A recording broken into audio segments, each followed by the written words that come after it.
The Ides of March are come. Aye, Caesar, but not gone. Hail, Caesar, read this schedule. Trebonius doth desire you to o'erread at your best leisure this his humble suit. Oh, Caesar, read mine first, for mine's a suit that touches Caesar nearer. Read it, Caesar! What touches us ourselves shall be last served. Delay not, Caesar, read it instantly. What? Is the fellow mad? Sirrah, give place. What? Urge you your petitions in the street? Come to the capital. I wish your enterprise today may thrive. What enterprise, Popilius?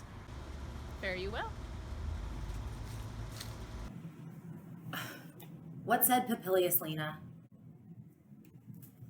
He wished today our enterprise might thrive. I fear our purpose has been discovered. Look how he makes to Caesar. Mark him. Casca, be sudden, for we fear prevention. Brutus, what shall be done?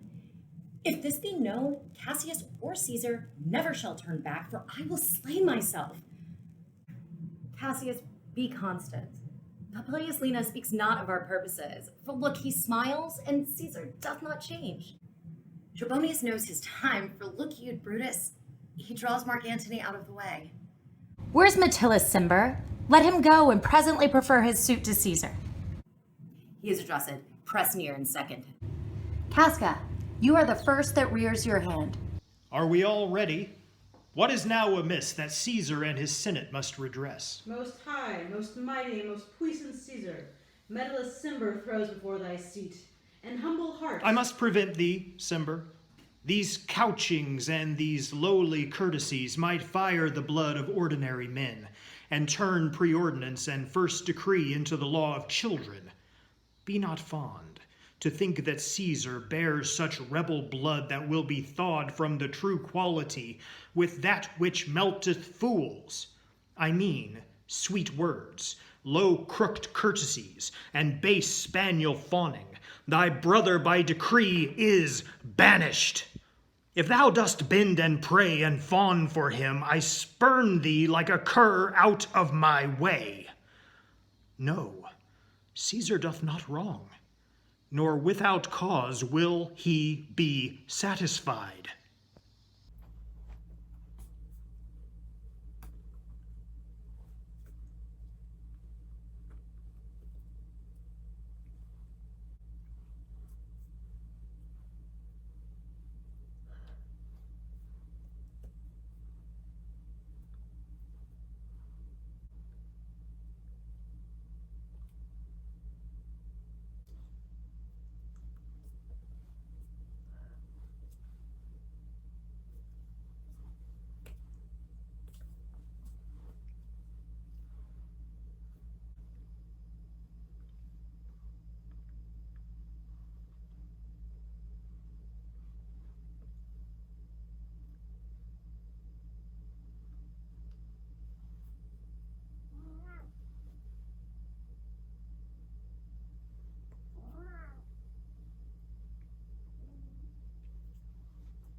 So in the country 'tis furnished well with men, and men are flesh and blood, and apprehensive. Very, very apprehensive men. I know a lot of men. Yet in the numbers there is but one who unassailable holds on his rank, unshaked of motion, and that I am he. Let me but a little show it, even in this, that I was constant, Cimber should be banished, and constant do remain to keep him so. Caesar? Sir? Hence, wilt thou lift up Olympus? Great Caesar? Doth not Brutus bootless kneel? Speak, hands, for me.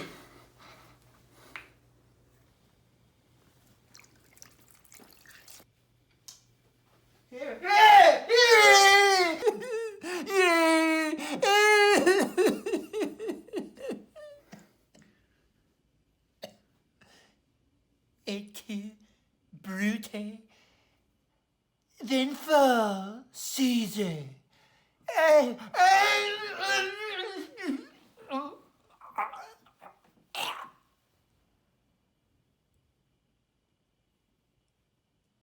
Corona. Oh boy. Liberty, freedom, tyranny is dead. Run hence, proclaim, cry it about the streets. Some to the common pulpits and cry out, liberty, freedom, and enfranchisement. People and senators, be not frightened, fly not, stand stiff, ambition's debt is paid. Go to the pulpits, Brutus, and Cassius too. Here quite confounded with this mutiny. Stand fast together, lest some friend to Caesar should chance. Talk not of standing. Publius, good cheer, there is no harm intended to your person, nor to no Roman else. So tell then, Publius. And leave us, Publius, lest that the people rushing on us should do your age some mischief. And so, do so, and let no man abide this deed, but we the doers. Abby, you have to bow. Get a bow. Where is Antony? Fled to his house amazed. Men, wives, and children stare, cry out, and run as if it were doomsday. Fates, we will know your pleasures. That we shall die, we know. 'Tis but this time and the drawing days out that men stand upon. Why, he that cuts off 20 years of life cuts off so many years of fearing death. Grant that, and then is death a benefit. So are we Caesar's friends that have abridged his time of fearing death. Stoop, Romans, stoop, and let us bathe our hands in Caesar's blood up to the elbows, and besmear our swords. Then let us walk us forth, even unto the marketplace, and waving our red weapons over our heads, let's all cry out, peace, freedom, and liberty. Stoop then and wash. How many ages hence shall this our lofty scene be acted over, in states unborn and accents yet unknown? How many times shall Caesar bleed in sport, that now on Pompey's basis lies along, no worthier than the dust? So oft as that shall be, so often shall the not of us be called, the men that gave their country liberty. What, shall we forth? Aye, every man away. Brutus shall lead, and we will grace his heels with the boldest and best hearts of Rome. Soft, who comes here? A friend of Antony's. Thus, Brutus, did my master bid me kneel. Thus did Mark Antony bid me fall down. And being prostrate, thus he bade me say, Brutus is noble, wise, valiant, and honest. Caesar was mighty, bold, royal, and loving. Say, I loved Brutus, and I honoured him. Say, I feared Caesar, honoured him, and loved him. If Brutus will vouchsafe that Antony may safely come to him, and be resolved how Caesar hath deserved to die in death, Mark Antony shall not love Caesar dead so well as Brutus living, but will follow the fortunes and affairs of noble Brutus, thorough the hazards of this untrod state with all true faith. So says my master Antony. My master is a wise and valiant Roman, I never thought him worse. Tell him, so please him, come unto this place, he shall be satisfied, and, by my arm, depart untouched. I'll fetch him presently. I know that we shall have him well too, friend. I wish we may, but yet have I a mind that fears him much, and my misgiving still falls shrewdly to the purpose. But here comes Antony. Welcome, Mark Antony. O mighty Caesar, dost thou lie so low? Are all thy conquests, glories, triumphs, spoils shrunk to this little measure? Fare thee well. I know not, gentlemen, what you intend. Who else must be let blood? Who else is rank? If I myself, there is no hour so fit as Caesar's death hour, nor no instrument of half that worth as those your swords, made rich with the most noble blood of all this world. I do beseech thee, if you bear me hard, now whilst your purpled hands do reek and smoke, fulfill your pleasure.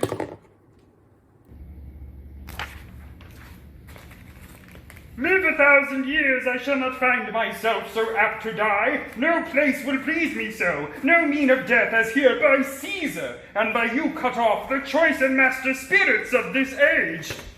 Oh, Antony, beg not your death of us, though now we must appear bloody and cruel, as by our hands and this our present act you see we do.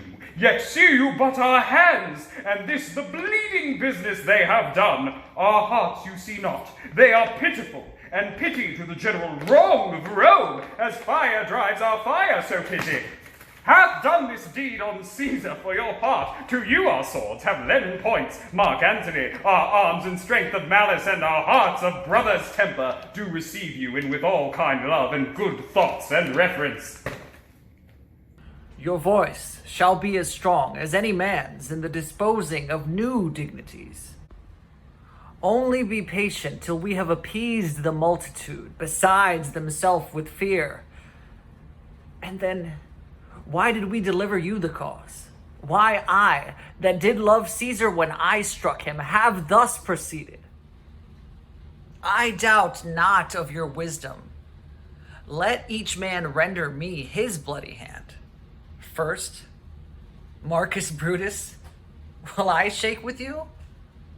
Next, Caius Cassius, do I take your hand?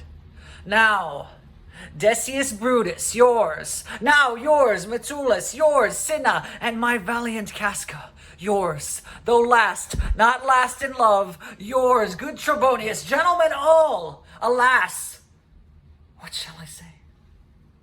My credit now stands on such slippery ground that one of two bad ways you must conceit me. Either a coward or a flatterer. That I did love thee, Caesar, oh, 'tis true. If then thy spirit look upon us now, shall it not grieve thee dearer than thy death, to see thy Antony making his peace, shaking the bloody fingers of thy foes most noble in the presence of thy corse? Had I as many eyes as thou hast wounds, weeping as fast as they stream forth thy blood, it would become me better than to close in terms of friendship with thine enemies. Pardon me, Julius. Here wast thou bade, brave heart. Here didst thou fall, and here thy hunters stand, signed in thy spoil and crimsoned in thy lethe. O world, thou wast the forest to this heart, and this indeed, O world, the heart to thee. How like a deer, strucken by many princes, dost thou here lie. Mark Antony, pardon me, Caius Cassius. The enemies of Caesar shall say this. Then in a friend it is cold modesty. I blame you not for praising Caesar so, but what compact mean you to have with us? Will you be pricked in number of our friends, or shall we on, and not depend on you? Therefore I took your hands, but was indeed swayed from the point by looking down on Caesar. Friends I am with you all, and love you all, upon this hope, that you shall give me reasons why and wherein Caesar was dangerous. Or else were this a savage spectacle? Our reasons are so full of good regard that were you, Antony, the son of Caesar, you should be satisfied. That's all I seek, and am moreover suitor that I may produce his body to the marketplace, and in the pulpit, as becomes a friend, speak in the order of his funeral. You shall, Mark Antony. Brutus, a word with you. You know not what you do. Do not consent that Antony speak in his funeral. Know you how much the people may be moved by that which he will utter? By your pardon, I will myself into the pulpit first, and show the reason of our Caesar's death. What Antony shall speak, I will protest he speaks by leave and by permission. And that we are contented, Caesar shall have all true rights and lawful ceremonies. It shall advantage more than do us wrong. I know not what may fall. I like it not. Mark Antony, here, take you Caesar's body. You shall not in your funeral speech blame us, but speak all good you can devise of Caesar, and say you do it by our permission, else you shall not have any hand at all about his funeral, and you shall speak in the same pulpit whereto I am going, after my speech is ended. Be it so. I desire no more. Prepare the body and follow us. Oh, pardon me, thou bleeding piece of earth, that I am meek and gentle with these butchers. Thou art the ruins of the noblest man that lived in the tide of times. Woe to the hand that shed this costly blood. Over thy wounds now do I prophesy, which, like dumb mouths, do ope their ruby lips to beg the voice and utterance of my tongue. A curse shall light upon the limbs of men. Domestic fury and fierce civil strife shall cumber all the parts of Italy.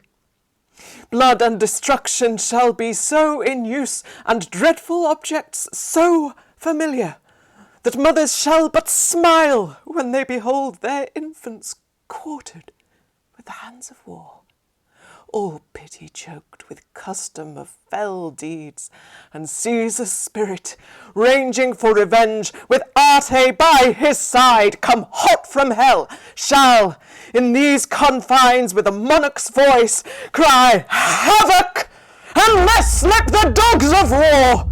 That this foul deed shall smell above the earth, with carrion men groaning for burial. You serve Octavius Caesar, do you not? I do, Mark Antony. Caesar did right for him to come to Rome. He did receive his letters and is coming, and bid me say to you by word of mouth, Oh, Caesar! Thy heart is big, get thee apart and weep. Passion I see is catching for mine eyes, seeing those beads of sorrow stand in thine begin to water. Is thy master coming? He lies tonight within 7 leagues of Rome. Post back with speed, and tell him what hath chanced. Here is a mourning Rome, a dangerous Rome, no Rome of safety for Octavius yet. Hie hence and tell him so, yet stay a while. Thou shalt not back till I have borne this course into the marketplace. There shall I try in my oration how the people take the cruel issue of these bloody men, according to the which thou shalt discourse to young Octavius of the state of things. Lend me your hand.